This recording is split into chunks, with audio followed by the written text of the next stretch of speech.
It is your third day during your internship. It is 9 a.m. in the morning and you just showed up to work. Your senior calls you and gives you an admission, and it goes like this. A 70-year-old male with a past medical history of hypertension, diabetes mellitus, coronary artery disease, status post 2 stents was brought in by EMS after being found by the daughter to have slurred speech and drooping of his face. The patient was last seen to be normal at 6 a.m. Patient is brought to the ED, stroke code was called, and the patient is given to you. The current time is 9 a.m. Alright guys, so based on the history that is presented to you, patient has got hypertension, coronary artery disease, diabetes, and now he's coming with slurred speech and a facial droop. What does this tell you? Clearly everybody knows it, this is stroke. Alright, so once you know it is a stroke, what is the most important thing that determines what the outcome of the patient is going to be? It is time, my friends. Time changes everything. So time is the most essential part of this case. So this patient was last seen to be normal at 6 a.m. and now the patient is here and the time is 9 a.m. So how much time has gone by from 6 to 9? 3 hours. So let's begin this case and let's move on to the physical examination. Alright, so now let's move on to the physical examination. As I said before, physical examination is one of the most crucial part, and again, this is a stroke patient. So physical exam becomes even more crucial. So let's look at this patient's vital signs. He's got a blood pressure of 170/100, heart rate of 76, respiratory rate of 16, and a temperature of 98 degrees Fahrenheit. General, the guy does not look like he's in acute distress. He looks normal to you. Fine.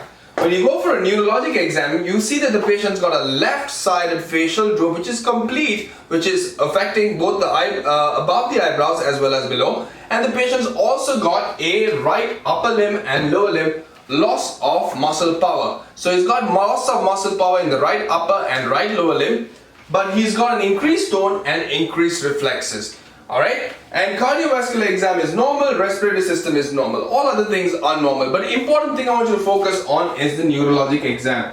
Now, with regards to where the lesion is in the brain and whatnot, I'll be talking about that in my next section, which is going to be on localization of stroke lesions. However, in this case, when a patient is presented to you, has neurologic deficit, does it matter where the stroke is?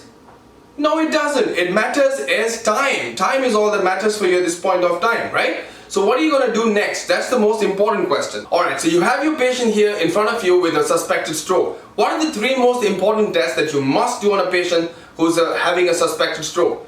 Number 1 is going to be an imaging study. You want to get a CT head or an MRI of the head because you want to make sure there is no bleeding going on in the patient's brain. Because the treatment for an ischemic stroke is in fact, yes, you can give them thrombolytics, you can do thrombectomy, you can give them blood thinners. You see how if you have not done a CT head or an MRI of the head and not ruled out an early bleed, you might actually cause worsening of the symptoms and cause the death of the patient. So anybody who presents with a suspected stroke, you must always get a CT head or an MRI of the brain.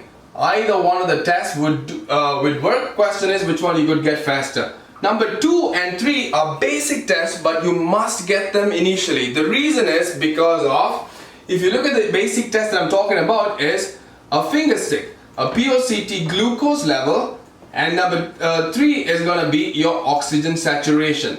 The reason is if a person is presenting to you with symptoms of a stroke, but then again, if the patient was actually hypoglycemic, a finger stick of 30 or 40, he could have neurological deficit. But again, if you give D50, the symptoms are going to go away. It is not a stroke, but rather just a presentation of hypoglycemia. Then again, if somebody was hypoxic for whatever reason, that could also present like a stroke, but it is not actually a stroke. So these 2 tests must be done concurrently with your imaging study, which is CT head or MRI of the brain. So done with your 3 initial orders that need to be placed. Now let's move on to the remaining orders. So you're going to start off with the basic lab book that you would do pretty much with any case, which is going to be your CBC. You're going to get a CMP. PT, PTT and INR is very crucial in a patient with stroke because sometimes you give them treatment such as with thrombolytics. When you give thrombolytics, all of these things could get altered. So if you look at the inclusion and exclusion criteria to actually giving somebody TPA, these parameters are actually looked at, and therefore you need to get a baseline coagulation profile. You need to also get a lipid panel on these patients. Next, you also need to get an EKG because again, as you already know, some of the reasons why somebody can get a cardioembolic stroke is in fact atrial fibrillation. So if somebody has any abnormal rhythm, you're going to pick it up on your EKG. You also want to get a baseline chest x-ray on these patients. Alright, now moving on to this side, which I put in purple, is more important test that you must get a patient on with stroke as opposed to with any other patient. So as you see here, it is a CT angio of head and neck. Now, important thing for you to remember is CT angio, you will give them IV contrast. And remember, contrast can cause damage to the kidney. So if somebody's got a kidney function which is not so great, you might not want to do this test, which is a CT angio. However, is there an alternative test that we could do? Yes, there is, which is MRA of the head and neck. Now, MRA of the head and neck, you do not use contrast. It is a non-contrast study. So if somebody's got kidney dysfunction, this becomes a very good choice for you to actually do the test. However, if somebody has any form of metals or some pacemakers, nowadays the pacemakers are compatible with MRI machines. Also, most of the prosthesis that's being used is compatible with MRI machines. Nevertheless, you need to make sure that patients do not have a metal which was placed in the 1980s or 1970s. So for that reason, if your patient has any form of metal or pacemaker, at that point, you would prefer to use the CT angio of the head and neck, especially if the patient does not have an abnormal kidney function. So these two tests are very crucial, and the reason why you're doing this is to essentially look at the blood vessels that are supplying your brain. And now recently treatment has changed to a point where if you actually have a large vessel stroke such as ACA, MCA, PCA, you can actually do a mechanical thrombectomy. The only way you can find out if there's a large vessel occlusion is if in fact you do a CT angiography or an MR angiography. Very good. Alright, next you're going to also do an echo with bubble study. Now an echo with bubble study is pretty much done only when you have a patient with stroke. Alright, and the whole purpose of doing a bubble study is basically seeing if there's bubbles that's going from your right side to the left side. Alright, so you inject some bubbles and you see it going from the right side to the left side of the heart, which essentially means the patient has either an AST or a PFO, basically telling you the patient may have had a paradoxical emboli. Alright. And then carotid duplex. Now carotid duplex was greatly done back in the day. However, if you're doing a CT angio of head and neck or an MR angio of head and neck, then your carotid duplex becomes useless. You don't have to do this test if you do either one of these two. Lastly, the Holter monitor. If your patient at baseline when you got an EKG did not show some abnormal rhythm such as atrial fibrillation, you're still in doubt. You don't know if the patient has got an abnormal rhythm or not. In these patients, what you should do is put them on a 24-hour Holter monitor so you can pick up some form of abnormal rhythm over the 24-hour period. And for instance, if you don't find on that, maybe they can go home on a loop recorder which can monitor the patient's heart rhythm for at least a month or two or even more. Now let's move to the most fun part, which is going to be your assessment and plan. This is the part where you're going to show your senior residents as well as your attendings that you know what you're talking about. You had a patient who came in with a suspected stroke, and as before, if you can recall, the patient's been here within 3-hour period. So now the goal is, back in the day we did not have treatment for strokes, right? You only could prevent the next stroke from happening, but now things have changed. Now you have treatment. You can actually bust open the clot and now reperfuse the brain and the person is back to baseline, or have mild deficit but is going to improve. Or you could do a mechanical thrombectomy. So this is the era we are living in. So question is, how would you determine if the patient is going to get TPA or not? It's very straightforward, okay? Number one, what you need to know is the timeline. Within 3 hours, if the patient presents to you in less than 3 hours, then you can give them TPA if the patient has certain inclusion and exclusion criteria.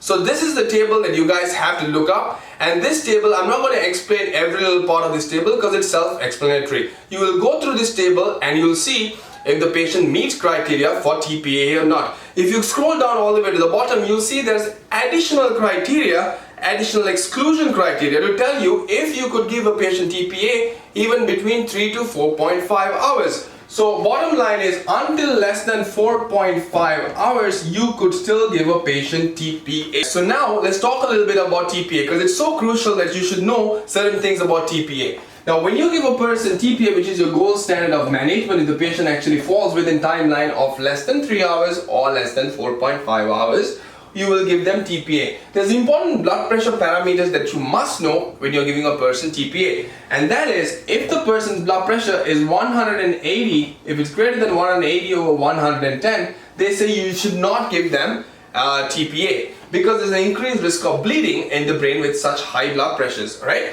So what you should do in these patients is, again, would you want to let it go and say, you know what, guy's blood pressure is elevated, so let's not give him TPA? That doesn't make any sense because it's a life-saving procedure. He falls well within timeline. The only thing stopping you is something that you could medically manage. So start the patient on blood pressure medication and bring the blood pressure down and still give the guy his TPA. Alright? So what medication can you use? There's 3 of them which you must know. Number 1 is labetalol. Number 2 is nicardipine. And number 3 is clevidipine, which is also a calcium channel blocker. The interesting thing about these 3 medications are that you can give them as IV boluses and then continue a drip. So you can titrate and kind of really monitor what the blood pressure is going to be. Now you don't want to drop the blood pressure too much either. You want to maintain the blood pressure somewhere around 180 over 105. Around this region is perfectly fine. Alright, now again, one more thing, if you look at when somebody is administering TPA, they do very frequent blood checks during as well as after giving the person TPA. Now, when you give TPA as all medication, you know that there could be some amount of allergic reactions, and one of them that actually happens is in fact angioedema. When you have angioedema, you'll always treat them with the same way you'll treat angioedema, such as antihistamines as well as Solumetrol. However, you should never ever give these patients epinephrine. You know why? Because what is epinephrine going to do to your blood pressure? You just gave that guy TPA and now you give them epinephrine to overcome this allergic reaction. Poof! You're going to cause excessive bleeding in the brain, which is going to worsen everything. So remember that this could be a board question as well. So now you've done with your first part, which is going to be your TPA. You gave your TPA and the patient is doing better. However, the big question comes is, okay, are you going to do a mechanical thrombectomy? Everybody speaks about this. The question is, this is where you're going to do your next 2 tests. Remember, I told you to do a CT head here or an MRI of the head to make sure there was no bleeding so you could give that patient TPA. Now, the next test I told you to order was in fact a CT angio or an MR angiogram, so you could see if there's a large vessel occlusion or not. And if there was a large vessel occlusion, then you could do mechanical thrombectomy. Can they get it even after receiving TPA? Absolutely yes. Absolutely yes. So what is the time cutoff for this procedure? Now, the time cutoff for a mechanical thrombectomy is up to 24 hours from the last time the patient was seen to be normal. So until 24 hours you could do a mechanical thrombectomy. If I change the case a little bit and told you the same patient who was last seen to be normal at 6 a.m. presented at 12, he clearly has passed the cutoff for TPA, right? Because the last cutoff was 4.5 hours. However, if you did a CTA and an MRA and you saw the patient has a large vessel occlusion, can you do a mechanical thrombectomy? Absolutely yes. My point is mechanical thrombectomy goes with or without TPA. That's my point. And your time cutoff is going to be for 24 hours. And when I say large vessel stroke, it's both anterior circulation and posterior circulation, which is going to be inclusive of what? It's going to be your anterior cerebral artery, middle cerebral artery, posterior cerebral artery. You could do it for your basilar artery, and it could also be for your vertebral artery. So any large vessel stroke, if the patient is within 24 hours, you could do a mechanical thrombectomy. Again, you should look through the inclusion and exclusion criteria for these procedures as well. However, important thing is that you could still do it. Alright, so your patient came within time, you gave the patient TPA because the CT head and MRI did not show a bleed. You got a CT angio and an MRA, and we showed a large vessel occlusion maybe. Now the patient is going to get a mechanical thrombectomy. Now comes the big question. Where is this patient headed to next? Is the patient going to the floor, or is the patient going to go to ICU? That's the big question. This patient just had a neuro intervention with TPA as well as mechanical thrombectomy. So clearly this guy is going to go to the ICU. Before we go on to the MICU management, I just want you guys to really recall something and really remember something important. The thing is this: by the time the patient comes to you as an intern, all this workup, the patient would have already had a CT head. He would have already been given TPA. He would have already had his mechanical thrombectomy, and you will only get the patient after. The reason I wanted to go over all this is, do not ever take everything blindly. Always ask questions and learn, and therefore I want you to know what's going on even before the patient came to you. That way you're not having any gaps in your real learning experience. Okay? Alright, so now you have your patients in a MICU. This is a patient who received TPA and had a mechanical thrombectomy, and he's down here in the ICU, and you're the doctor who's taking care of him. Important things that you must monitor. Number one, blood pressure. When a person has received TPA or mechanical thrombectomy, at what blood pressure would you start the patient on a blood pressure medication? That's a very important question. The blood pressure target in a patient who has received this procedure is in fact going to be 180/105. This is your blood pressure. The idea is you want to still have some component of permissive hypertension, however not too high, but this is your mark, 180/105. You'll see a patient who comes in who doesn't get this procedure done at all. His blood pressure goal is much higher. Reason is, there's much higher chance of bleeding in a person who's had TPA as opposed to a person who did not have TPA. So blood pressure target is 180/105. You will only start them on medication if the blood pressure crosses this level. Alright, so that's important. Number two, fluids. Important thing is, if somebody comes with a stroke and you say, alright, this patient probably has dysphagia, so I cannot start this guy on a diet, and then you look at the patient's lab and you're like, alright, the patient's got hypernatremia, maybe sodium is 155, and the senior resident asks you, okay, what fluid do you want to start this patient? You're like, okay, let me give the guy a little sugar, maybe D5. Since the sodium is high, let me do half NS, D5 half NS. You think this is a great combination? It makes pretty good sense to start the patient on D5 half NS, but you are going to kill this patient by giving this fluid. Never ever do any form of hypotonic solution to a patient with stroke, period. That's it. For the first 24 hours, do not use anything other than isotonic fluid. I don't care how high the blood pressure is. I don't care if the patient is fasting, his NPO. You will start the patient only on normal saline, nothing else. It should only be isotonic fluid. Alright, so normal saline is the only thing you'll do. Alright, so you got your blood pressure target, you got your fluids. Next, head of bed. Head of bed elevation, there's two schools of thought. Let me put it this way. If you look at a patient, think about it. If the person is lying down flat, is gravity going to force more blood to go to the brain? It is, right? It makes sense. So one school of thought always said, if the patient was lying down flat, then there's increased blood flow to the brain. It was actually good. However, another school of thought says the patient has dysphagia. Most people who have strokes will end up having some form of dysphagia, maybe due to the effect of the 9th and the 10th cranial nerve, which is involved in the gag reflex. However, so what they say is, you want to place the patient at 30-degree angle because now you're going to prevent the patient from aspiration risk. However, there's both schools of thought, but for all practical purposes, what you're going to choose is in fact 30-degree elevation of the bed. That makes perfect sense. It works, and it's totally fine for you to go ahead with 30-degree elevation of the bed. Fine. Number 4, temperature. Is fever good in a person who's had a stroke? Absolutely not. Fever is terrible. Hypo and hypothermia is bad, but you want to prevent the person from having fever. If the patient has a fever, you would possibly see the reason why the patient is having a fever. Maybe it's an infection, maybe it's medication related. However, you want to maintain this patient as normothermic as possible. Alright, normothermic as possible. Give him Tylenol, give him whatever he needs to do, but we want to maintain him normothermic. What about feeding? Now, feeding is another important question. Again, as I said, patients with stroke can have a certain component of dysphagia, so you must get an official speech and swallow evaluation before you start the patient on a diet, because the next thing you don't want to cause this patient is aspiration, pneumonia, and cause the patient to become intubated and have a very bad course in the ICU. So never start the patient on feeding until you get a official speech and swallow evaluation. Another one you have to talk about is sugars. Now the patient, you want to make sure the patient is not severely hyperglycemic, nor is the patient severely hypoglycemic. Alright, so make sure you maintain the patient's sugars. You're checking the patient's finger sticks frequently.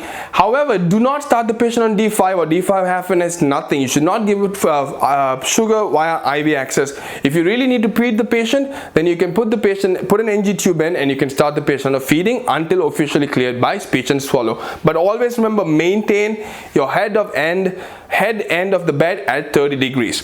Alright, another important question becomes number 0.7 is your DVT prophylaxis. DVT prophylaxis.